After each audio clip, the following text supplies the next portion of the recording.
जय कुंज बिहारी जय राधा माधव जय कुंज बिहारी जय गोपी जन वल्लभ गिरिवरधारी यशोदानंदन ब्रज जन रंजन यमुना तीर वनचारी जय राधा माधव जय कुंज बिहारी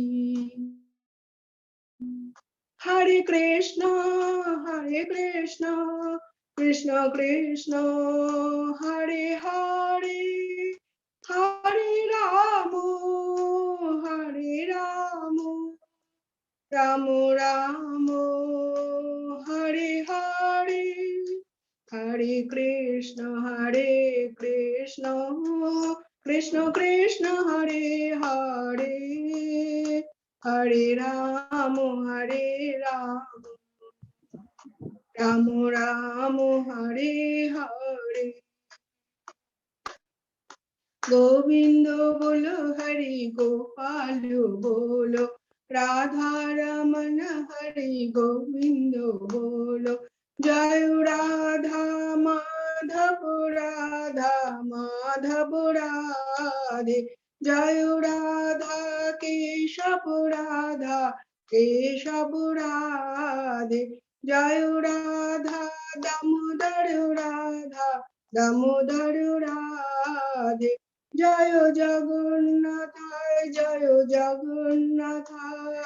बलदेवा जय सुभद्रा जय गौरानिताय जय गौरानिताय जय जय प्रभुपाद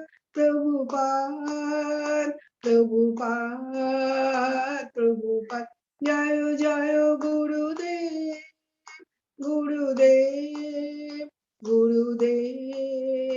गुरुदेव निताय गौर हरि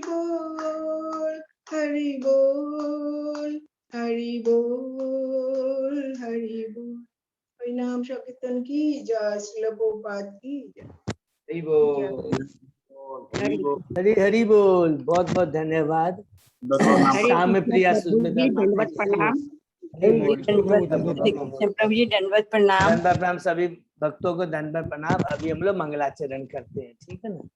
ओम अज्ञान तिमिरांधस्य ज्ञानांजन शलाकया चक्षुरुन्मीलितं येन तस्मै श्री गुरुवे नमः।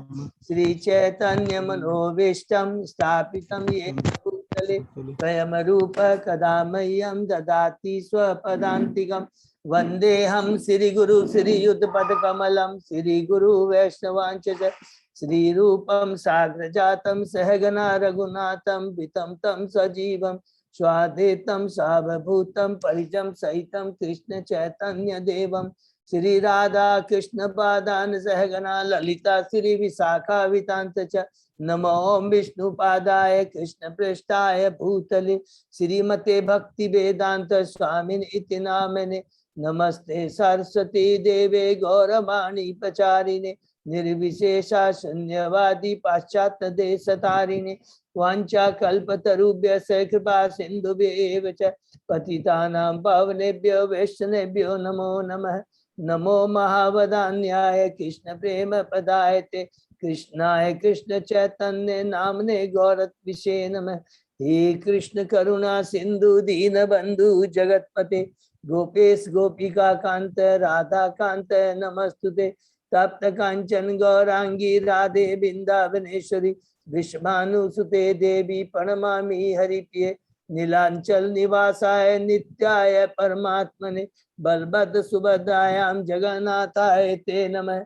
जय श्री कृष्ण चैतन्य प्रभु नित्यानंद श्री अद्वैत गदाधर श्रीवासादि गौर भक्तविंद मुखम करोति वाचालम पंगु लंगे गिरिम यत्कृपातमहं वंदे श्री गुरुमदीनतारिणं परमानंद माधवम श्री चैतन्य ईश्वरम हरे कृष्णा कृष्ण कृष्ण हरे हरे, हरे राम राम राम राम हरे हरे। श्री श्री मंगलाचरण की जय, शिला प्रभुपाद की जय। हरे कृष्णा। आज के श्रीमद् भागवतम कक्षा में चर्चा में सभी भक्तों का अभिनंदन है, स्वागत है। सभी भक्तों के चरणों में मेरा दंडवत प्रणाम है। भगवान श्री कृष्ण गुरु आचार्य की असीम कृपा से हम लोग कई दिनों से श्रीमद् भागवतम का आपस में मिलकर चर्चा कर रहे हैं, अध्ययन कर रहे हैं। अभी हम लोग कैंटो 2 के अध्याय 6 में पुरुष सूक्त की पुष्टि, उसके पहले कैंटो 2 के हमने 5 अध्याय पूर्ण किए और जो कुछ भी हमने पढ़ा समझा उसकी हम लोग क्विक पुनरावृत्ति करते हैं। प्रथम अध्याय में जिसका शीर्षक का ईश अनुभूति का शुभारंभ, सुखदेव गोस्वामी जी परीक्षित महाराज के 2 प्रश्नों का उत्तर देते हैं। वो प्रश्न क्या है कि मनुष्य का इस भौतिक जगत में क्या मूल कर्तव्य, क्या उसका जीवन का लक्ष्य है और मृत्यु के समय उससे क्या करना चाहिए। इन दोनों का जो प्रश्नों का संबंध भगवान से है और बद्ध जीवों के कल्याण के लिए, और उसी को कहते हैं यही ये परम प्रश्न है, दिव्य प्रश्न है, क्योंकि वो भगवान से संबंधित है और बद्ध जीवों के कल्याण के लिए। सुखदेव गोस्वामी बहुत ही खुश होते हैं और इससे मुझे शिक्षा क्या मिलती है, हमारे जो भी प्रश्न होने चाहिए भगवान कृष्ण से संबंधित होने चाहिए। पूरे जीवन भर में जो भी चर्चा हो भगवान से संबंधित होना चाहिए। जो कुछ भी सुनना चाहिए वो भगवान से ही बारे में सुनना चाहिए, आचार्यों और भगवान के भक्तों के बारे में सुनना चाहिए। यही जीवन का लक्ष्य। एक एक प्रश्न में एक एक शिक्षा है, पूरी भागवतम है। इसलिए इसको बोलते हैं ये कल्प वृक्ष का पका हुआ फल है। हमने पढ़ा था ना कैंटो 1 के पहले अध्याय का 30वां श्लोक में। और हिज ग्रेस बलराम गोविंद प्रभु जी हमें बता रहे थे भागवतम का महत्व दूसरे अध्याय में। बहुत ही इंपॉर्टेंट है, हमें याद रखना है। ये बार बार हमको याद करना, इसलिए बार बार रिपीट करते हैं। फिर उसके बाद में हमने पढ़ा पहले ही अध्याय में विराट पुरुष के बारे में कि जिनके भगवान को साकार रूप पर विश्वास नहीं तो कोई बात नहीं है, उनको विराट रूप का ध्यान करना चाहिए। क्यों करना चाहिए अब हमको समझ में आया है जब हम लोग 5वें अध्याय और 6ठे अध्याय में प्रवेश किया, सीखा कि ये विराट रूप भी है, ये भगवान से अभिन्न है, कुछ भी भगवान से अलग नहीं है। जो कुछ है भगवान का ही अस्तित्व, भगवान के बिना कोई चीज का अस्तित्व नहीं है। इसीलिए सुखदेव गोस्वामी जी ने ऐसे आलतू फालतू बातें नहीं, ये भी जो पुरुष अवतार है और ये विश्व रूप है, जो ये भगवान का ही रूप है। लेकिन ये भगवान का कौन सा रूप है, हम एनालिसिस करते जाएंगे, तत्व के बारे में भी समझते हुए ये भगवान का निराकार रूप है। याद रखेंगे, इसका मतलब नहीं कि भगवान का कोई रूप नहीं है, भगवान का ये निराकार रूप है। ठीक है, तो विराट रूप पर ध्यान करने के लिए, लेकिन हर इस चैप्टर के अंत में जाकर क्या बोला कि भगवान की ही भक्ति करनी चाहिए। और भक्ति में क्या चीज पड़ा, श्रवण कीर्तन और स्मरण। उसके बाद दूसरे अध्याय में आते हैं हृदय में भगवान। उसमें चूंकि भक्ति के बारे में बताया गया, तो भक्ति में सबसे बड़ी बाधा क्या है, ये भौतिक आसक्ति। भौतिक आसक्ति, हम स्वामी बनना चाहते हैं बोल के तो इस भौतिक जगत में आए ना, तो हमको अपनी गलती का निवारण करना है और मनुष्य योनि मिली है, ये बहुत बड़ा सौभाग्य है। और एक कलयुग में कोई बात नहीं, जन्म मिला है तो भक्ति भी बहुत आसान कर दी है। हरे नाम हरे नाम केवलम, कलो नास्ति कलो गति रमे। तो एक एक चीज को देखिए हम लोग समझेंगे तो, इसलिए सुखदेव गोस्वामी ने कहा कुछ नहीं, केवल भगवान का श्रवण कीर्तन और स्मरण कीजिए। हरे नाम का ही क्या है, श्रवण करना है, हरे नाम का ही कीर्तन करना है, हरे नाम का ही क्या है, स्मरण करना है। किसके माध्यम से करना है, शुद्ध भक्तों के बीच में। तो भगवान और भगवान के भक्त और भगवान का नाम, ये 3 चीज हमारे जीवन में रहेगी तो इस भौतिक जगत जो कलयुग की युग है, इससे हम लोग बड़ी आसानी से हम पार कर जाएंगे। और ये समुद्र जैसा जो, पहाड़ जैसा जो दुख है, गाय के खुर में जो थोड़ा सा जल होता है उसके समान हो जाएगा, पता भी नहीं लगेगा कि इतना बड़ा दुख कहाँ से चला निकल गया। तो ये है भगवान के नाम की शक्ति। इसलिए हमें आसक्ति बहुत ही जल्दी कम करनी चाहिए।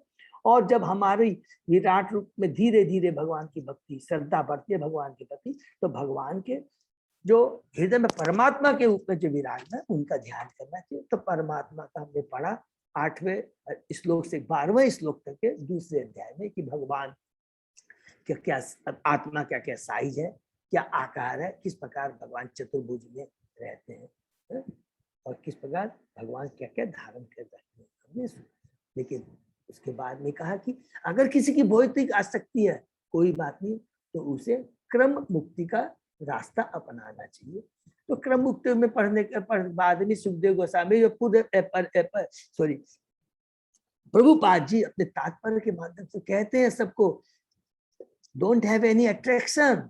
अरे ये बहुत ही, ये सब एक ही चीज है। एक क्लास का कैदी हो या बी क्लास का सी क्लास का कैदी, अगर उच्च कोटि माने ब्रह्म लोक पे भी चलेगा तो कह लेंगे, क्या बोलेंगे, एक क्लास का कैदी है तो कैदी।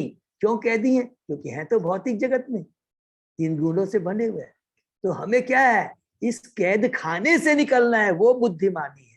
न कि हमने अष्ट सिद्धि प्राप्त कर ली, अरे मैं तो यम लोग ऊपर के सारे लोगों में चला गया, अरे इतने उनमें ऐश्वर्य होते हैं, अष्ट सिद्धि प्राप्त कर लेते हैं अपनी इच्छा से, एक लोग से दूसरे। नहीं, इसके प्रति आसक्त नहीं होना है, ये जीवन का लक्ष्य नहीं है। मनुष्य होनी बहुत दूर है। तो एक एक चीज करके हमें शिक्षा प्राप्त करके फिर जाके दूसरे अध्याय में पुनः क्या दोहराते हैं, हमें भगवान की भक्ति करनी, श्रवण कीर्तन। तीसरे अध्याय में प्रवेश करते हैं कि इतना हमने बताया तो हृदय में परिवर्तन। हृदय में परिवर्तन में कहते हैं कि अगर कोई भौतिक इच्छाएं भी हैं, अच्छा ठीक है कोई बात नहीं, आप देवताओं, वेदों में वर्णन है ना, अलग अलग देवताओं में अलग अलग भगवान ने शक्ति प्रदान की है और पूरी भौतिक जगत को इसको मेंटेन करने में मदद करते हैं देवता, सूर्य चंद्रमा इंद्र जितने भी हैं। लेकिन उनसे जो प्राप्त फल जो मिलेगा, पुनः दोहराते हैं प्रभुपाद जी, तो ये भौतिक है, फिर ये बंधन का कारण है और हमें आसक्ति पैदा करेगा। नहीं, इसको नहीं चाहिए। अच्छा कोई बात नहीं, अगर इच्छा है भौतिक इच्छा तो कोई बात नहीं है, किसी व्यापारी के पास मत जाओ, बाहर वाले के पास मत जाओ, अपने माता पिता के पास जाओ, भगवान श्री कृष्ण के पास ही जाओ, मेरी ये इच्छा है। तो माँ पिता देखेंगे कि ठीक है कोई बात नहीं, डांटेंगे नहीं, कोई बात नहीं, समझाएंगे कि बेटा ये चीज तुम्हारे लिए उचित नहीं है, उतना ही देंगे जितना तुम्हारे को दरकार है।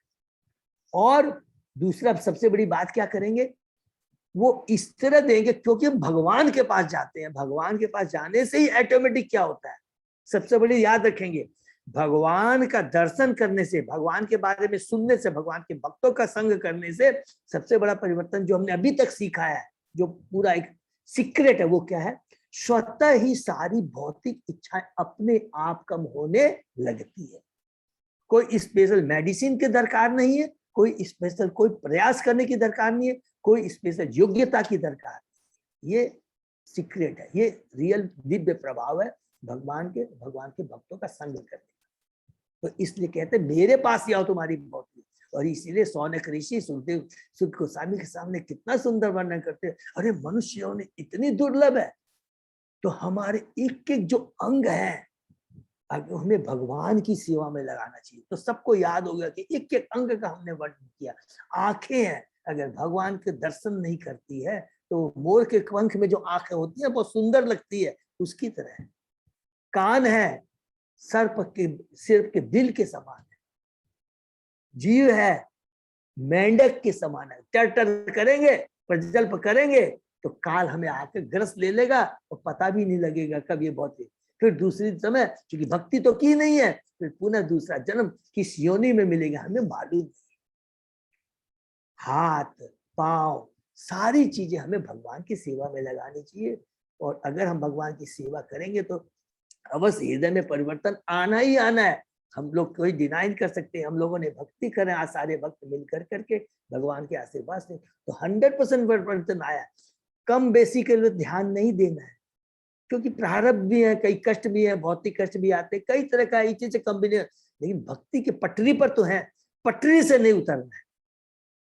पटरी से उतरना ही गड़बड़ है। भले ही हम 2 दिन बाद पहुंचे डेस्टिनेशन में, भले ही 4 दिन बाद पहुंचे, पहुंच जरूर जाएंगे।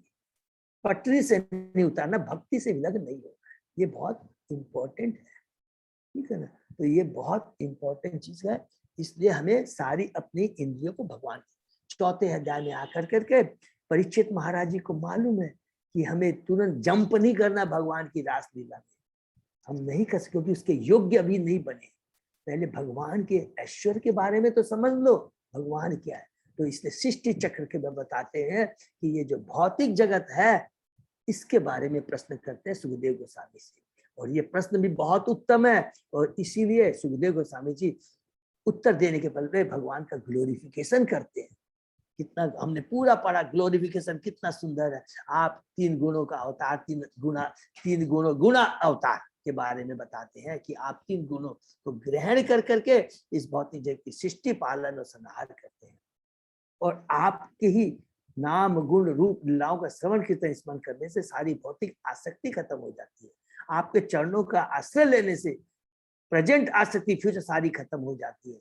आप ही श्रीपति है, आप ही लोकपति है, आप ही यज्ञपति है, आप ही यदुपति है, सब कुछ आप ही है। जो लक्ष्मी जी के पीछे में हम लोग घूमते रहते हैं, वो लक्ष्मी स्वयं भगवान विष्णु कृष्ण के चरणों में पड़ी रहती है। वो खुद ही भगवान के चरणों को छोड़कर नहीं जाना चाहती है, जिनके पीछे हम पड़े रहते हैं। ये है भगवान की दिव्य शक्ति, ये है भगवान के दिव्य ऐश्वर्य। इसके बाद में सुखदेव गोस्वामी कहते हैं कि ठीक है, मैं तुमको सृष्टि चक्र के बारे में बताऊंगा, ब्रह्मा जी और नारद के बीच में जो वार्तालाप होती है। तो हम 5वें अध्याय में प्रवेश करते हैं, समस्त कारणों के कारण भगवान। उसमें नारद जी बहुत सुंदर ढंग से, देखिए ये जो वार्तालाप है ब्रह्मा जी और नारद के बीच में, बहुत तत्व को हम समझेंगे।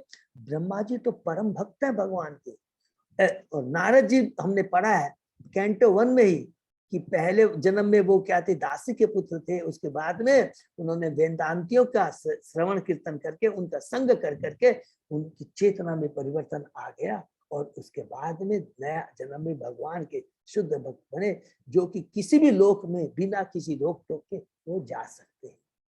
तो नारद जी अज्ञानी नहीं है। हम बद्ध जीवों को समझाने के लिए वो प्रश्न करते हैं कि हे पिता, मुझे तो लगता है कि आप ही जो भी भूत में, जो वर्तमान में और जो भविष्य में जो कुछ भी सृष्टि है, उसका सब कारण आप ही है। मुझे आपके अलावा कोई, आप तो एक मकड़ी के जाल की तरह है कि जो अपने ही लार से जाल बनाती है और उसके बाद उसी को खत्म कर देती है। लेकिन मुझे एक आश्चर्य भी हो रहा है कि आप किसके ध्यान में देख रहा हूं कि आप किसी का ध्यान कर रहे हैं। तो किसका ध्यान कर रहे हैं, कृपा करके मुझे बताइए। तो वास्तव में आपकी स्थिति क्या है, आपका जो ज्ञान है उसका स्रोत क्या है, आपकी किसकी अधीनता में कार्य कर रहे हैं, ये सारी बातें मुझे बताइए। तब ब्रह्मा जी बोलते हैं कि हाँ, तुमने जो प्रश्न किया है बहुत उत्तम है, और अच्छे से अच्छे जीव भी भ्रमित हो जाते हैं मुझे देख करके और भगवान की उसके दिव्यता के बारे में। मैं वास्तव में क्रिएटर नहीं हूं, एक्चुअली क्रिएटर तो भगवान श्री कृष्ण है। I am the only creator of the creator करके समझाते हैं कि मैं तो एक माली की तरह हूं। जो असली जो बीज है, बीज जो खेत में जो बीज है, उसका असली क्रिएटर जो बीज डालता है वो तो भगवान श्री कृष्ण है। हम तो माली की तरह हैं, खाली उसमें जल डाल कर करके सींचते हैं उसको। इसके बाद में बताते हैं कि जैसे भगवान के बारे में बताते हैं, तुरंत भगवान और जीव में क्या फर्क है, 7वें श्लोक से लेकर तुरंत उन्होंने जीव और भगवान में अंतर बताना शुरू कर दिया कि भगवान और जीव में क्या फर्क है। जीव भगवान का अंश, ममेवान से जीव लोके जीव भूत। हम कभी भगवान नहीं हो सकते, हम भगवान बनने का प्रयत्न करते हैं, इसीलिए भौतिक जगत में आकर के कष्ट पा रहे हैं। हम भगवान के अंश हैं। भगवान परमात्मा है, हम आत्मा है। भगवान सब आत्माओं के बारे में जानते हैं, हम केवल अपनी आत्माओं के बारे में जानते हैं। अगर हम भगवान से जुड़े रहेंगे तो हम हमेशा क्या रहेंगे, सुरक्षित रहेंगे, कोई तरह की प्रॉब्लम नहीं आएगी। ये कहने के बाद में कहते हैं कि अब तुमने जो कितने 5-6 प्रश्न, क्या क्या प्रश्न किए थे, यत रूपम, यत अधिष्ठातम, यत सृष्टिम, यत संसतम, चौथा प्रश्न, यत परम और तत् तत्वतम। 6 प्रश्न करते हैं। तो पहला प्रश्न है यत रूपम, जो कि 14 श्लोक में बताते हैं जो भी ये भौतिक जगत में द्रव्य है, जीव है, काल है, स्वभाव है, कर्म है, ये सब क्या है, ये भगवान के ऊपर ही भगवान से ही निकले हैं। जीव भी भगवान का ही है, ये सृष्टि भी द्रव्य सब कुछ भगवान से। तो ये रूप क्या है, भौतिक जगत का इन चीजों से बना ये रूप है, ये लक्षण है। तो उसके बाद में अधिष्ठातम और यथ परम, दूसरा क्वेश्चन का और 5वें क्वेश्चन का उत्तर देते हैं 15वें और 16वें श्लोक में कि हे भगवान, भगवान ही वेदों के क्या है, सृष्टा है, वही लोकपति है, वही यज्ञपति है, वही सारी जो तपस्या करते हैं, जो ज्ञान है, सब कुछ क्या है, भगवान ही है। और अल्टीमेटली भगवान ही परम गति है। उसके बारे में बहुत बता करके उसके बाद यथ सिस्टम में हम आते हैं। यथ सिस्टम ये सृष्टि कैसे हुई, 21वें श्लोक से लेकर करके 5वें जाके 35वें श्लोक के अंदर में बहुत सुंदर डिटेल में हमने डिस्कस किया। और मुझे पूरा विश्वास है सभी भक्तों को कोई भी कंफ्यूजन नहीं होगा। पूरा हम लोगों ने चैतन्य चैतन्य से कृष्ण की क्या पोजीशन है, कृष्ण के कैसे बलराम करके अलग अलग एक्सपेंशन आकर के वो पुरुषावतार, उस पुरुषावतार में जो प्रथम है कानोदक्षाय विष्णु या महाविष्णु, जिनसे हमने 33 इंग्रेडिएंट किस तरह बने और कैसे उससे पूरा यूनिवर्स बना और किस प्रकार गंधोत्कचाय विष्णु जा करके प्रथम जीव ब्रह्मा को उत्पत्ति करते हैं और 14 भुवन को बनाते हैं। और उसके बाद में उस विराट रूप की हमने तुलना की 36 श्लोक से 42 श्लोक में पूरा डिटेल में कि अलग अलग ये भुवन का भगवान के विराट रूप से तुलना किया, वर्ण ब्राह्मण क्षत्रिय वैसे अलग अलग तुलना करके, और 3 त्रिलोक, ऊपर उधर्वलोक, मध्यलोक, कितना सुंदर। तो ये 4 प्रश्न के उत्तर मिले, बाकी 2 रह गए। हम लोग जब 6ठे अध्याय में प्रवेश करते हैं तो 6वां प्रश्न जाए तत् तत्वतम, जितने भी ये इंग्रेडिएंट्स हैं इस भौतिक जगत में, जो कुछ भी आए हैं वो भगवान के विराट, भगवान के शरीर से ही निकले हैं। एक एक करके एक श्लोक से लेकर 17वें श्लोक में हमने डिटेल में वर्णन किया। और उसके बाद में सबको एकदम क्लियर है, एक एक जितने भी इंग्रेडिएंट निकले हैं डिटेल में हमने वर्णन किया, वो भगवान के विराट रूप से, भगवान से। उसके बाद में 18वें श्लोक से लेकर 22वें श्लोक में 6 अध्याय में बहुत ही सुंदर है, हमने भौतिक जगत और आध्यात्मिक जगत के बारे में हमने डिटेल में डिस्कस किया कि ये भौतिक जगत है, भगवान की पूरी सृष्टि का केवल 1/4 है, बाकी 75% तो क्या है, आध्यात्मिक जगत है।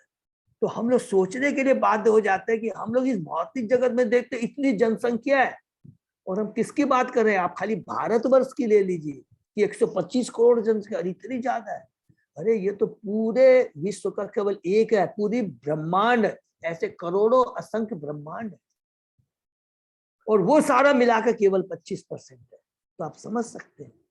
और फिर उसके बारे में हमने समझा कि आध्यात्मिक जगत में कितने लोग हैं जो मुक्त पुरुष है, जहाँ कोई भय नहीं है, कोई चिंता नहीं है, वहां सब मुक्त है।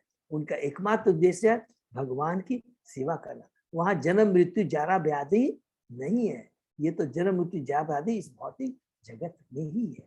तो इस प्रकार हम लोगों ने पृथ्वी लोग ये भौतिक जगत के बारे में और आध्यात्मिक जगत के बारे में डिटेल में पढ़ा। उसके बाद में फिर ब्रह्मा जी नारद जी को बोलते हैं कि जब मेरी उत्पत्ति हुई, 23वें श्लोक से ऑलमोस्ट 29 श्लोक में बताते हैं क्या कि जब मेरी उत्पत्ति हुई तो यज्ञ मुझे करने के लिए जब प्रेरणा मिली भगवान से, तो यज्ञ के लिए भी जितनी भी सामग्री है, जो कुछ भी है यज्ञ करता, सब कुछ क्या है, वो भगवान से ही मिला है।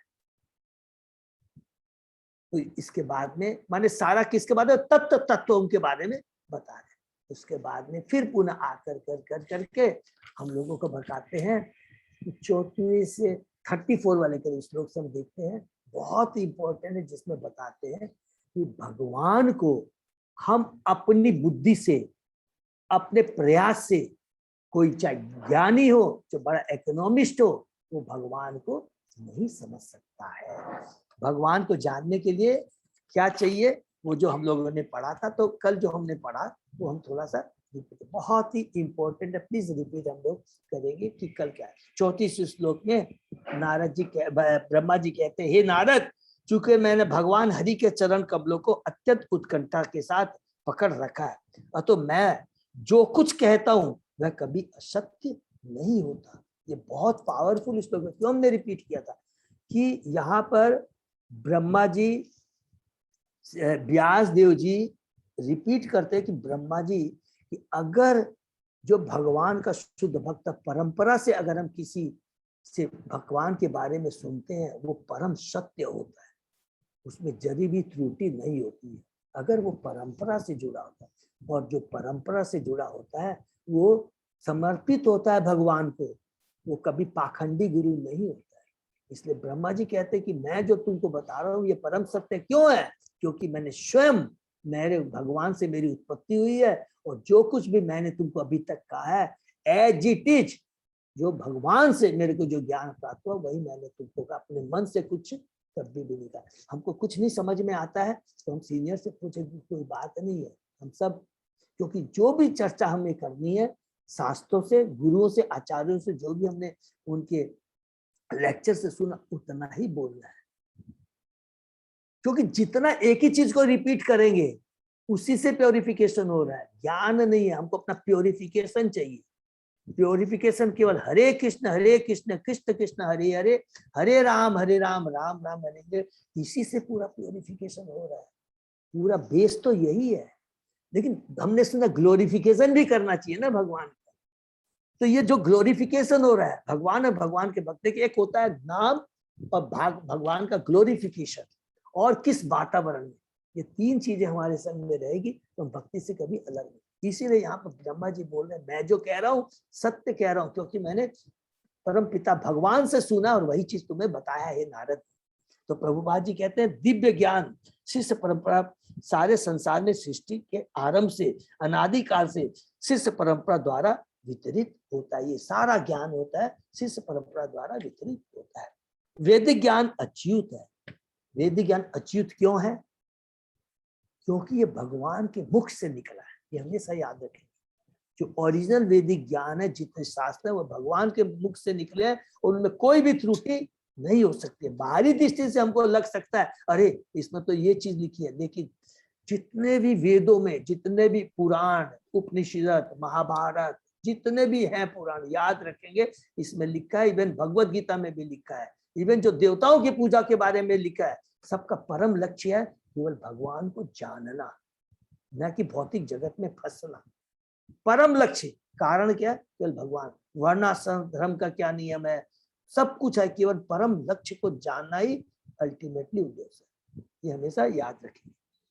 वैदिक ज्ञान अच्युत है क्योंकि यह परमेश्वर से सीधे ब्रह्मा के हृदय, परमेश्वर से सीधे ब्रह्मा के हृदय में आया है। और चूंकि ब्रह्मा जी सर्वोच्च पूर्ण प्रथम जीव है और इनके कथन जो है अक्षर से सही होते हैं, इसमें कोई भी त्रुटि नहीं है। प्रभुपाद जी आगे कहते हैं परमेश्वर परम सत्य है तथा जो भी वस्तु सच्ची निष्ठा से परम सत्य से जोड़ दी जाती है वह उसी तरह दिव्य गुणों में परिवर्तित हो जाती है। अर्थात हमने जो पढ़ा है, जो कुछ भी हम यूज कर रहे हैं भौतिक जगत में, जो कुछ चीज है अगर भगवान से जोड़ देंगे तो उसको भौतिक मत बोलिएगा। हम लोग कभी भी भौतिक कहेंगे तो बहुत बड़ा अपराध होगा। वो भी दिव्य हो जाती है। क्यों दिव्य हो जाती है? क्योंकि वो भगवान की सेवा से। इसीलिए वो कहते हैं अंतिम में तात्पर्य में प्रभुपाद भक्ति, शुद्ध भक्ति माने मन से, नॉट डुप्लीसिटी।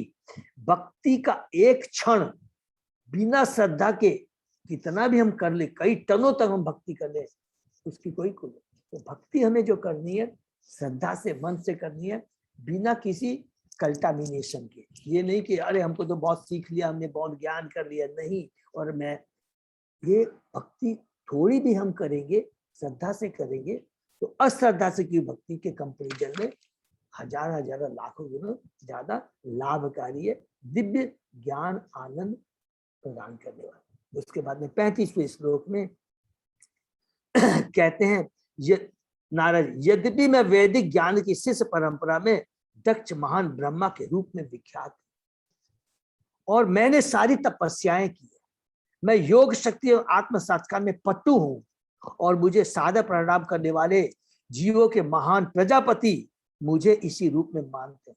तो भी मैं उस भगवान को नहीं समझ सकता जो मेरे जन्म के उद्गम है। ये इतना इंपॉर्टेंट श्लोक है, इसको हम लोग याद रखेंगे 34, 35, 36 श्लोक में। तो हमको भगवान की रियल में जितना भी हमने आज तक भी पढ़ा है, और ये जो मेन उद्देश्य है 5वें 6ठे चैप्टर का, इवन पहला दूसरा तीसरा, उनको समझ में आ जाएगा कि भगवान के बारे में जानना, भगवान की भौतिक भगवान की दिव्यता के ऐश्वर्य बारे में हमको समझ में आ जाएंगे कि वास्तविक भगवान क्या है। और ये जानने के बाद जैसे जैसे हम आगे बढ़े जाएंगे, तो जितनी लीलाओं तक जब हम पहुंचेंगे, तो हमारी वो चेतना उस लेवल की हो जाएगी कि हम लोग कभी भी भौतिक लेवल में सोच भी नहीं पाएंगे। This is the secret. ठीक है, तो ये ब्रह्मा जी कहते हैं। तो प्रभुपाद जी कहते हैं भगवान को कोई भी पूर्णतः नहीं जान सकता, लेकिन आत्मसमर्पण एवं भक्ति भाव से उन्हें कुछ कुछ जाना जा सकता है। केवल भक्ति के भाव से जाने। अगर हम सोचेंगे भगवान को जानने का अपनी बुद्धि से, कि चैलेंज के भाव से, नहीं मेरे को भगवान के बारे में जानना है, वेरी इंटेलिजेंट, मेरी मेमोरी बहुत तेज है, आप एक्सप्लेन कर सकते हैं, हम याद रखेंगे, लेकिन न तो श्रोता में परिवर्तन आएगा और न वक्ता में परिवर्तन आएगा। डुप्लीकेट मेडिसिन कभी भी लाभकारी नहीं होती है। उसके बाद में नारद जी कहते हैं अतएव मेरे लिए यह श्रेयकर होगा कि मैं उनके चरणों में आत्मसमर्पण कर दूं, क्योंकि केवल वे ही मनुष्य को जन्म मृत्यु के चक्र से उबार सकते हैं। देखिए ब्रह्मा जी, हम देवताओं की बात कर रहे हैं, देवताओं की पूजा करते हैं, और ब्रह्मा जी तो प्रथम जीव हैं, सभी देवताओं के बॉस हैं। उसके बाद में भी क्या कहते हैं कि जन्म मृत्यु के चक्कर से केवल कृष्ण को छोड़कर कोई भी नहीं उबार सकता है। ये ब्रह्मा जी के मुख से ये निकले। तात्पर्य में ऐसा और फिर क्या बोलते हैं, ऐसा आत्मसमर्पण लाभकारी है, यही जीवन का परम लक्ष्य है, और इससे समस्त सुख की अनुभूति होती है, दिव्य सुख दिव्य ज्ञान की अनुभूति होती है अगर हम भगवान को समर्पित। अतः जब भगवान ही अपनी सीमाओं का अनुमान लगाने में अक्षम रहते हैं, तो भले दूसरे क्या समझ सकते हैं। तो ये श्लोक के अंदर ही ब्रह्मा जी कहते हैं कि भगवान स्वयं ही अपने को यदि अपनी गुणता, अपनी ऐश्वर्य को अनुमान नहीं लगा सकते, तो क्या हम बद्धजीव उसका अनुमान लगा सकते।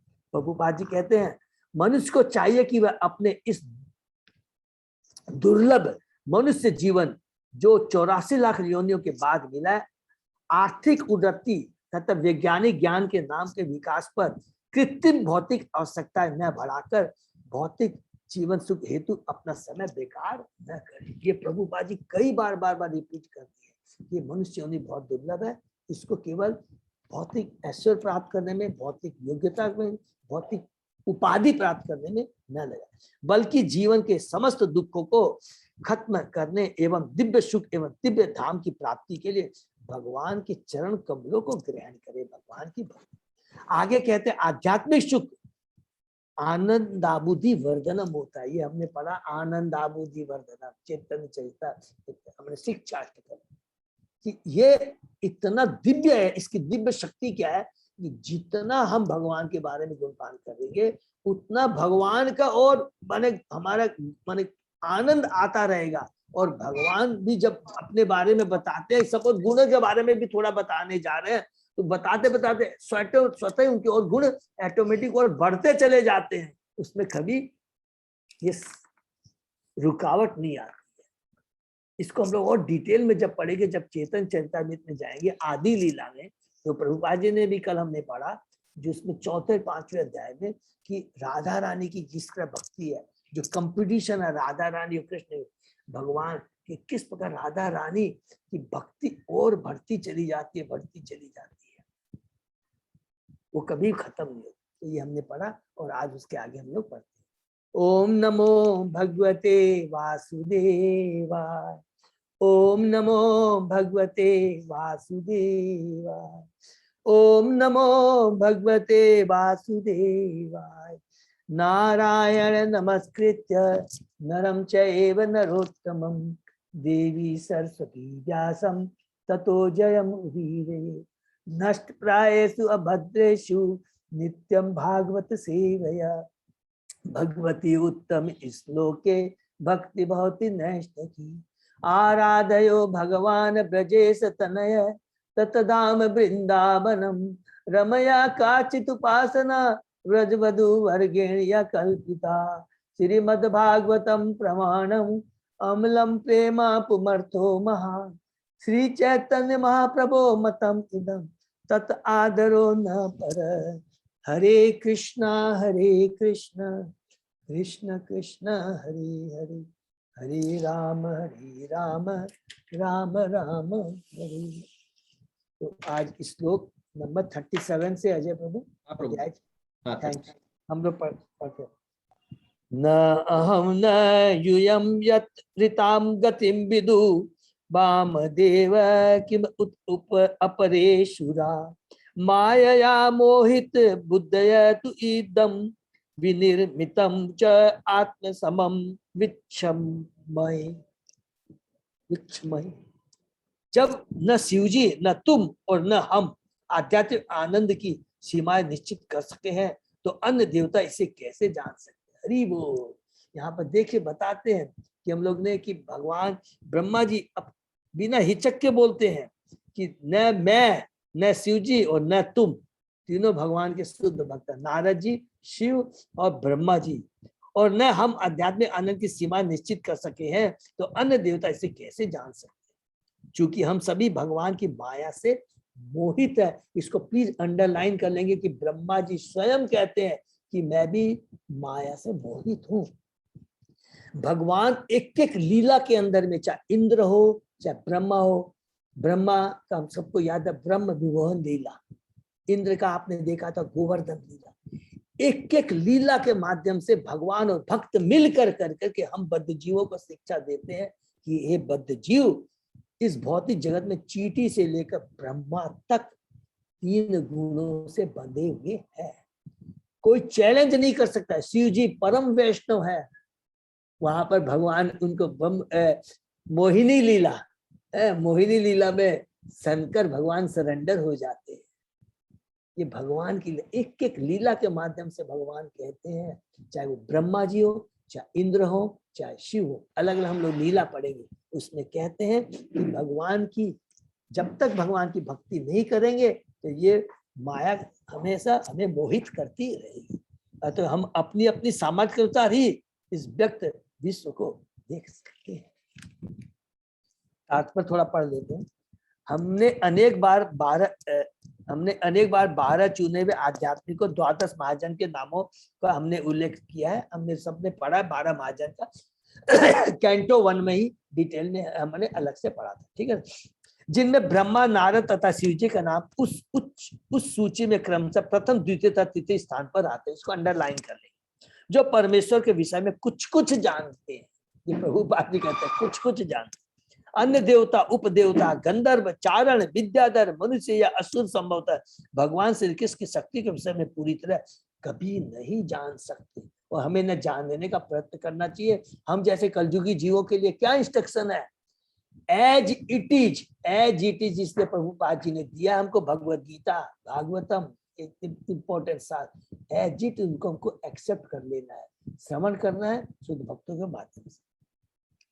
और अगर नहीं जानने की चेष्टा करेंगे तो जान जाएंगे। अगर नहीं जानने की चेष्टा करेंगे अर्थात पूर्ण भगवान को समर्पित हो जाएंगे तो स्वयं भगवान हमको प्रकाशित कर देंगे। बड़े बड़े ज्ञानियों को भगवान नहीं मिले, भगवान सबरी को ही मिले। विदुर के यहाँ भगवान गए हैं, भगवान दुर्योधन के यहाँ जाकर करके उन्होंने भोजन नहीं किया है। क्यों? दुर्योधन में घमंड था, सबरी में, विदुर रानी में समर्पण भाव था। नहीं, उन्होंने भगवान को जानने की चेष्टा नहीं की है, उन्होंने भगवान को पूर्ण अपने को समर्पित किया। ये बहुत इंपॉर्टेंट हमको जानना है कि भक्ति की बारीकी को हमको जानना है, ठीक है ना। मनुष्य मध्य लोक के वासी है और उच्चतर लोकों के वासी, इनमें से सबों की परम सत्य विषय अपनी अपनी धारणा है। जिस प्रकार की मानव समाज में विज्ञानी या ज्ञान मार्गी दार्शनिक है, ज्ञान मार्गी, दार्शनिक, ये सब होते हैं ध्यानी है। अगर इसको हम लोग पढ़ेंगे डिटेल में तो हम लोग सोच इच्छा भी नहीं होगी कि हमको ज्ञानी बनना है, ध्यानी बनना है, बड़ा दार्शनिक बनना है, वैज्ञानिक बनना है। ये समय की व्यर्थता है। ये सारे जीव भौतिक प्रकृति के प्राणी है। देखिए क्या लगता है, ये सारे जीव भौतिक प्रकृति के प्राणी, अतः ये सब प्रकृति के 3 गुणों के अद्भुत चमत्कार से मोहित होते रहते हैं। भौतिक जगत के 3 गुणों से अद्भुत चमत्कार से मोहित होते रहते हैं। ऐसे मोह का उल्लेख भगवद गीता में हुआ है। त्रिभी गुणमय भाव रेभी भाव एभी सर्वविधम जगत। प्रत्येक जीव ब्रह्मा से लेकर चींटी तक प्रकृति के गुणों सतो रजो तथा तमो के द्वारा अलग अलग मोहित है। प्रत्येक व्यक्ति पृथक पृथक सोचता है कि हमारे समक्ष वक्त यह ब्रह्मांड ही सब कुछ है। इसी तरह 20वीं सदी के मानव समाज का विज्ञानी, आज का विज्ञानी ब्रह्मांड के इति अथ की गणना अपने ढंग से करता है। लेकिन ऐसे विज्ञानी क्या जान सकेंगे? एक बार ब्रह्मा भी अपने आप को भगवान का एकमात्र कृपा पात्र ब्रह्मा मानकर मोहग्रस्त हुए थे, लेकिन बाद में भगवद कृपा से उन्हें ज्ञात हो सका कि ऐसे असंख्य अधिक शक्तिशाली ब्रह्मा है जो इससे भी बड़े ब्रह्मांडों में रहते हैं। हरि बोल। इसको अंडरलाइन कर लेंगे, इसकी लीला हम लोग अलग से पढ़ेंगे। कि एक बार पढ़ा था ना, एक ब्रह्मा जी है 4 मुख वाले। अरे मैं ही तो सबसे बड़ा प्रथम जीव हूं और मैं ही भगवान का सबसे प्यारा हूं। और उसके बाद में वो वेट कर रहे थे, और उसके बाद में 10 मुख वाले, 100 मुख वाले, 1000 मुख वाले, लाख मुख वाले, करोड़ों मुख वाले ब्रह्मा जी आके बैठ जाते हैं। तब उनको समझ में आता है कि हे कृष्णा भगवान, तेरी शक्ति अपरंपार है। लेकिन बाद में भगवान उन्हें ज्ञात हो सका कि ऐसे असंख्य अधिक शक्तिशाली ब्रह्मा है जो इससे भी बड़े ब्रह्मांडों में रहते हैं, और ये ब्रह्मांड सब मिलकर एक पात विभूति या भगवान की सृजनात्मक शक्ति का केवल चतुर्थांश है। हरि बोल। बार बार प्रभुपाद जी रिपीट करते हैं, देखिए ये भगवान की भयंकर शक्ति से बना हुआ ये भौतिक जगह जो केवल 25% है। करोड़ों असंख्य ब्रह्मांड है, और एक एक ब्रह्मांड में अलग अलग ब्रह्मा अलग अलग मुख वाले हैं। उनकी शक्ति का शेष 3/4 अंश आध्यात्मिक जगत में प्रदर्शित होता है। अतएव छोटे से मस्तिष्क वाला एक क्षुद्र विज्ञानी भगवान श्री कृष्ण विषय में क्या जान पाएगा? इसको अंडरलाइन कर देंगे। अगर हमको प्रीचिंग करना है, उसमें केवल ये प्रभुपाद जी का ला करके 34, 35, 36, 37 में हम पढ़ रहे हैं, इसके श्लोक को, तात्पर्य को अगर हम चर्चा करते हैं, हमारा भी प्योरिफिकेशन होगा। और जो अज्ञानी है, नाम 9वां वाला नहीं, नाम अपराध 9वां, जो कि नास्तिक, उनने जो अज्ञानी है, तुरंत उनकी चेतना में परिवर्तन आएगा, भगवान के प्रति श्रद्धा जागृत हो जाएगी, और हमारा भी प्योरिफिकेशन होगा। अतः भगवान कहते हैं, मोहितम ना भी जानाति मामेभ्य परम अव्ययम। प्रकृति के गुणों से मोहित होने के कारण ये यह नहीं समझ पाते कि इन अभिव्यक्तियों के परे एक ऐसा परम पुरुष है जो सबों का परम नियामक। हरि बोल। क्योंकि आध्यात्मिक जगत में है, 2 हाथों में बंसी धारे किए हुए। चूंकि ब्रह्मा नारद तस्वीर भगवान के विषय में काफी जानते हैं, अतः मनुष्य को चाहिए कि वह इन महापुरुष के उद्देश्यों का अनुगमन करे। अर्थात अभी जो ब्रह्मा जी बात कह रहे हैं, और शिव जी ने भी पार्वती को भी बहुत अलग अलग लीलाएं हम पढ़ेंगे, समय मिलेगा तो हर जगह शिव ने, ब्रह्मा जी ने, और हम लोगों ने बृहद भागवत का भी पढ़ा नहीं है, और बृहद भागवत सनातन गोस्वामी की पूरी डिटेल में पढ़ेंगे तो हमको समझ में आ जाएगा कि भगवान श्री कृष्ण कौन है। अतः मनुष्य को हर में ब्रह्मा जी ने शर्मिंदा हुए हैं, नारद जी, इंद्र, सब लोग शर्मिंदा होते हैं कि नहीं, मैं महान नहीं हूं। भगवान तो अल्टीमेटली कौन है? राधा रानी, और वो राधा रानी जो कृष्ण को समर्पित है, कृष्ण की अंतरंगा शक्ति है। तो भगवान श्री कृष्ण ही सर्व कुछ है। कृष्ण शक्ति है और शक्तिमान है, बाकी सब भगवान की शक्तियां हैं। अतः मनुष्य को चाहिए कि वह इन महापुरुष के उपदेशों का अनुगमन करे, न कि क्षुद्र मस्तिष्क से खिलवाड़पूर्ण अनुसंधानों से, माने आविष्कार के, इन्वेंशन, यथा अंतरिक्ष यान तथा विज्ञान के अन्य वस्तुओं से संतुष्ट हो। जिस प्रकार माता ही बालक के पिता की पहचान करने में, ये बहुत इंपॉर्टेंट, देखिए ये प्रभुपाद जी ने उदाहरण दिया, उपमा दी है जिसको बोलते हैं। जिस प्रकार माता ही बालक के पिता की पहचान करने में एकमात्र प्रमाण स्वरूप है, उसी प्रकार ब्रह्मा, नारद या शिव जैसे मान्य, बोनाफाइड माने अधिकारियों द्वारा प्रस्तुत वेद रूपी माता परम सत्य के विषय में सूचित करने की एकमात्र अधिकारिणी है। एकमात्र अपने पिता के बारे में माता ही बता सकते हैं। उसी प्रकार बोनाफाइड जो कि शास्त्र क्या बोलना चाहते हैं, केवल प्रमाणिक गुरु जो भगवान को पूर्ण समर्पित है, नारद, शिव, ब्रह्मा जैसे, जो कि 12 महाजनों में 3 है, प्रथम, द्वितीय, तृतीय, उनसे ही सुनना चाहिए। नेक्स्ट, यस्य अवतार कर्माणि गायन्ति अस्मतादय न यम विदन्ति तत्वेन तस्मै भगवते नमः। हम उन भगवान को सादर नमस्कार करते हैं जिनके अवतारों तथा कार्यकलापों का गायन हमारे द्वारा उनके महिमा मंडल के लिए किया गया जाता है। अतएव यद्यपि वे अपने यथार्थ रूप में बड़ी कठिनाई से जाने जा सकते हैं। तो यहाँ पर ब्रह्मा जी नारद जी को बताते हैं कि भगवान को परम है, उनको हम अपनी भौतिक इंद्रियों से, अपने ज्ञान के बल पर, बुद्धि के बल पर उन्हें हम नहीं जान सकते। केवल समर्पण के भाव अगर हमारे में संपन्नता है, श्रद्धा है, भक्ति है, भक्ति के भाव से हम तात्पर्य कहा गया कि भगवान के दिव्य नाम रूप गुण लीलाओं, साथ समाज, व्यक्तित्व आदि की अनुभूति संभवतः स्थूल भौतिकतावादी इंद्रियों द्वारा नहीं की जा सकती, किंतु जब इंद्रियों को श्रवण, कीर्तन, स्मरण तथा शिवलिंग के चरण कमलों की पूजा आदि के परिक्रिया के द्वारा शुद्ध कर लिया जाता है, तो भगवान भक्ति के गुण के अनुसार अपने आप को प्रकट करते हैं। हरि बोल। ये जथा माम प्रपद्यन्ति, ये बहुत इंपॉर्टेंट तात्पर्य है।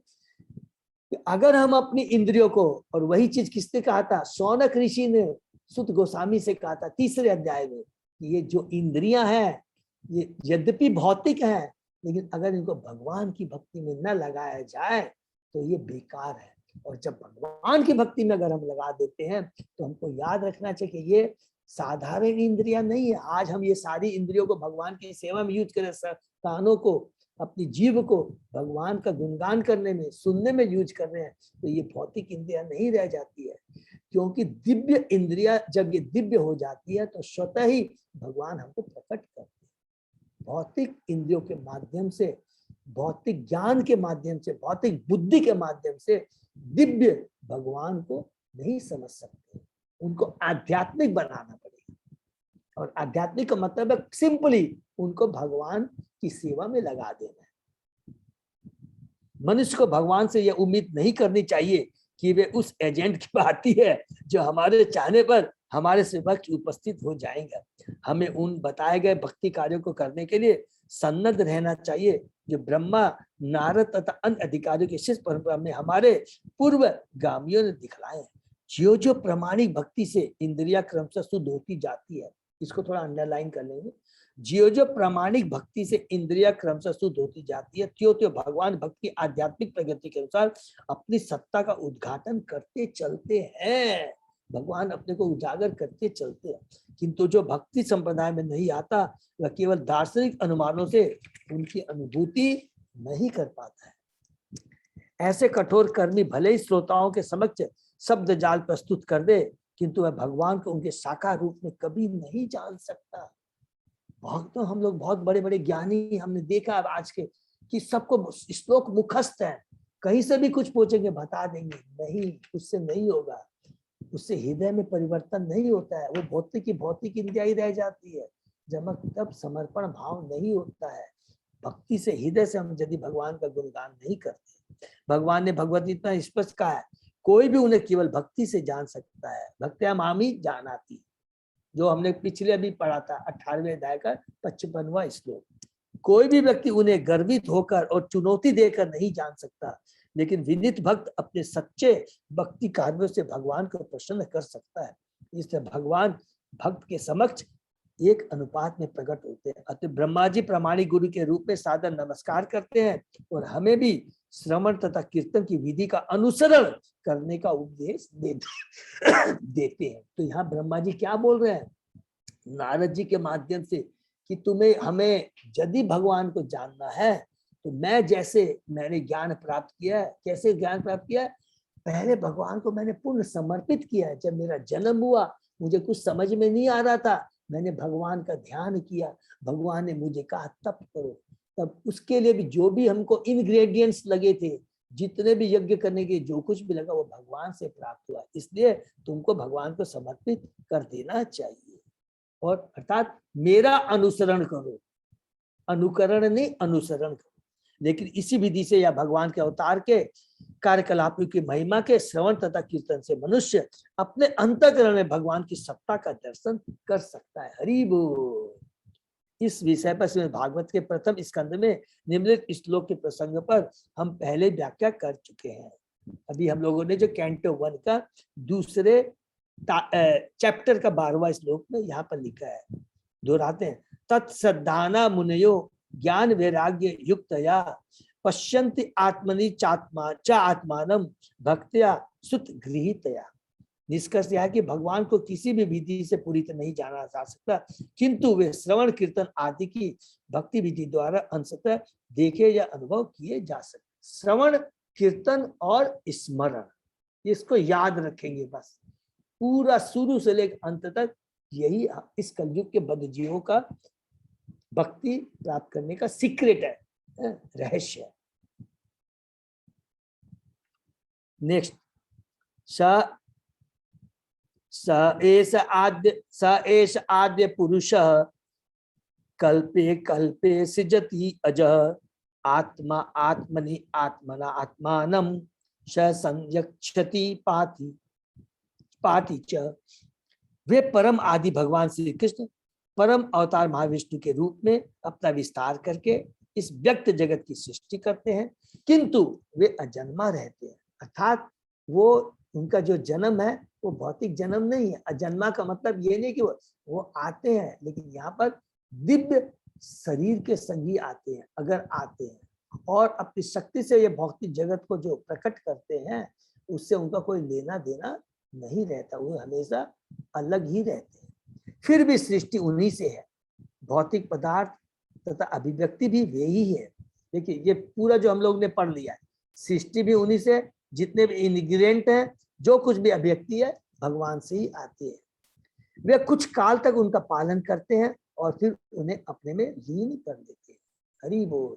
तो चौथा प्रश्न था यत संस्थम, इसका यहाँ पर जवाब हमको मिल गया कि किस प्रकार इस सृष्टि को वो समेट लेते हैं। यहाँ पर ब्रह्मा जी अपने मुख से ही यहाँ पर हमें बता रहे हैं। यह सृष्टि भगवान से अभिन्न है, फिर भी वे सृष्टि में नहीं है। भगवत गीता में 9वें अध्याय के 4 इसकी व्याख्या इस प्रकार की गई है। मया तत् इदम सर्व जगत अव्यक्त मूर्तिना मतस्थानि सर्वभूतानि न चावम ते तत् अवस्थिता। परम सत्य की निर्विशेष धारणा भी भगवान का एक रूप है। देखिए इसको हम लोग जो पढ़े हैं, फिर से प्रभुपाद जी जो कि स्पेशली जो निर्विशेषवादी हैं, जो भगवान के साकार रूप पर विश्वास करते हैं, तो प्रभुपाद जी ने फिर अपने तात्पर्य माध्यम से हमें क्लैरिफाई किया है।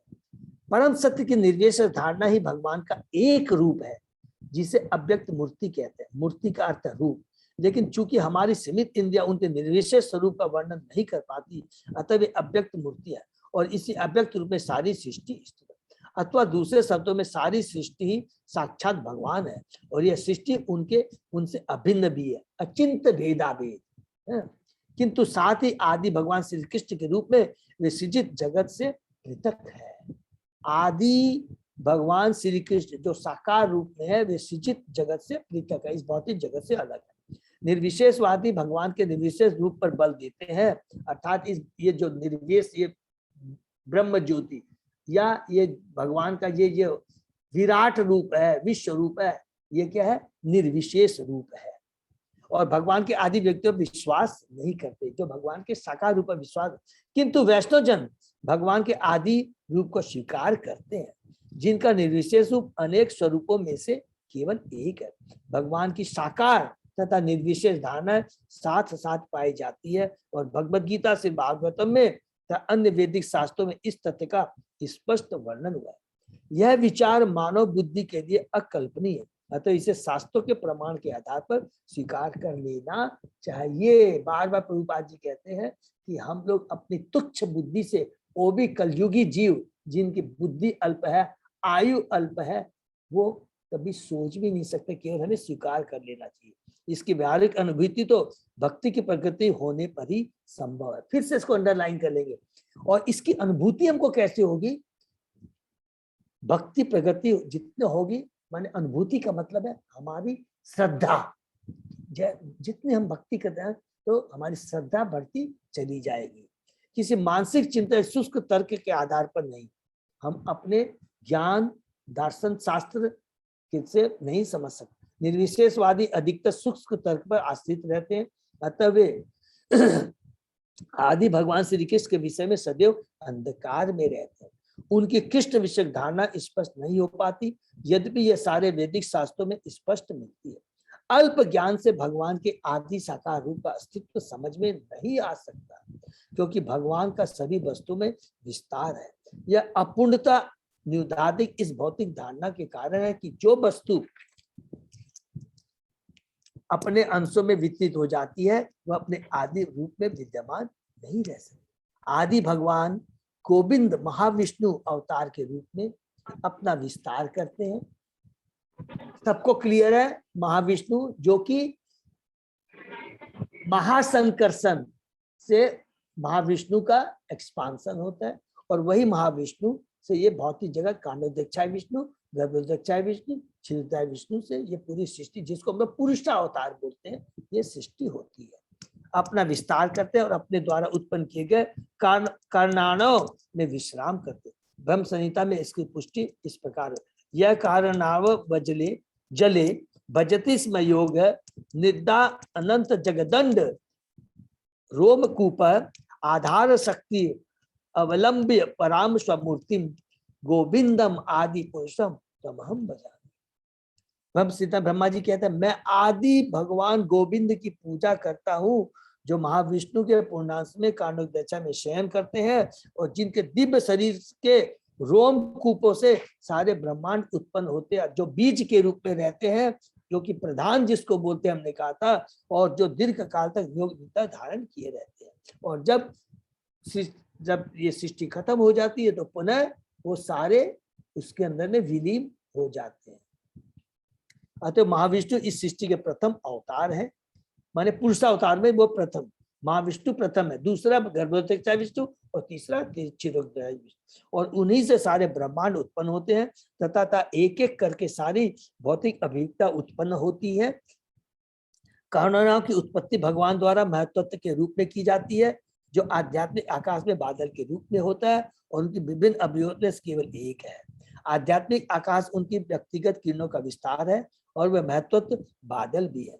वे लेटे रहते हैं और अपनी श्वास से ब्रह्मांडों को उत्पन्न करते हैं, और फिर गर्भोदक्षाय विष्णु के रूप में प्रत्येक ब्रह्मांड में प्रवेश करके उसके पालन हेतु ब्रह्मा शिव तथा अन्य कई देवताओं की सृष्टि करते हैं, तथा अंत में इन सबों को अपने शरीर में लीन कर लेते हैं, जैसे कि भगवद गीता में पुष्टि की गई है। तो यथ संस्थम, ये 39वें श्लोक में हमको बहुत क्लियरली यहाँ पर प्रभुपाद जी और ब्रह्मा जी स्वयं अपने श्लोक में और प्रभुपाद जी तात्पर्य के माध्यम से यहाँ पर बताते हैं। सर्वभूतानि कौन्तेय प्रकृतिम यान्ति मामिकाम कल्पक्षये पुनस्तानि कल्पादो विसृत जाम्यहम। हे कुंती पुत्र, जब कल्प अर्थात ब्रह्मा की आयु समाप्त होती है, अर्थात कितने 100 साल जब पूरी हो जाती है, तो सारी सृजित अभिव्यक्तियां मेरी प्रकृति अर्थात शक्ति में प्रवेश कर जाती है, और जब मैं पुनः इच्छा करता हूँ तो पुनः वही सृष्टि मेरी आत्मशक्ति से प्रकट होती है। निष्कर्ष यह है कि यह सब भगवान की अचिंत्य आत्मशक्तियों का प्रदर्शन मात्र है, जिसके विषय में किसी को पूरी जानकारी नहीं हो सकती। हम इस बात को पहले ही बता चुके हैं।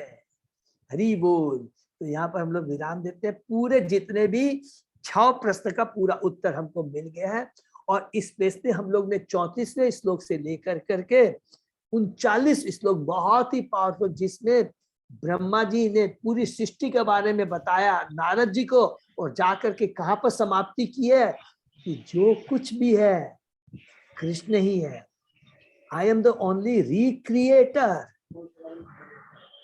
सब कुछ। और ये भगवान के पुरुषावतार का बहुत डिटेल में हमने डिस्कशन किया है 5वें और 6वें अध्याय के अंदर। तो हम यही विराम देते हैं। हरे कृष्णा। कोई का किसी का प्रश्न है? उसके बाद में हम हाँ माता जी, उसके बाद में हम लोग ये शायद हम लोग और बेसिक इसके बाद में अलग अलग अब लीला अवतार के बारे में आएगा, लेकिन पुरुषावतार के बारे में शायद मेरे के ख्याल से सब भक्तों को पूरा कैसे सृष्टि हुई, एक एक चीज अच्छे से समझ में आ गया होगा। ठीक है ना? फिर भी कोई कंफ्यूजन होगा तो हम लोग फिर डिस्कस करेंगे, कोई बात नहीं, लेकिन भक्ति से करेंगे श्रद्धा से। मेन उद्देश्य है कि हम लोग पढ़ पा रहे हैं, डिस्कस कर पा रहे हैं। हरि बोल। हरे कृष्णा। तो यही विराम देते हैं। ठीक है? तो अजय प्रभु कोई अनाउंसमेंट है? दंडवत प्रणाम प्रभु जी। हरि बोल। Thank you so much. बस अजय प्रभु सबको फिर हम लोग याद दिलाते हैं, शनिवार से जो भक्ति शास्त्री का हमारा सेकंड पार्ट शुरू होने जा रहा है ना। बात हो गया अजय प्रभु आपका? बात नहीं हुआ, कर लूंगा। ओके। कोई भी प्रॉब्लम हो सकते डिस्कस कर लेंगे। ठीक है प्रभु? हरे कृष्णा प्रभु। महाराज प्रभु कराएंगे। हरे कृष्णा। हरे कृष्णा प्रभु जी कृष्णा हरे कृष्ण प्रभु जी, दंडवत प्रणाम। हरे कृष्ण प्रभु जी दंडवत प्रणाम। बहुत बहुत धन्यवाद। बात का सिलसिले विराम देते हैं। सकल कृपा सिंधु पतितानां पावन वैष्णव सब वैष्णव दंडवत। हरे अजय प्रभु हरे कृष्णा। कृष्ण दंडवत।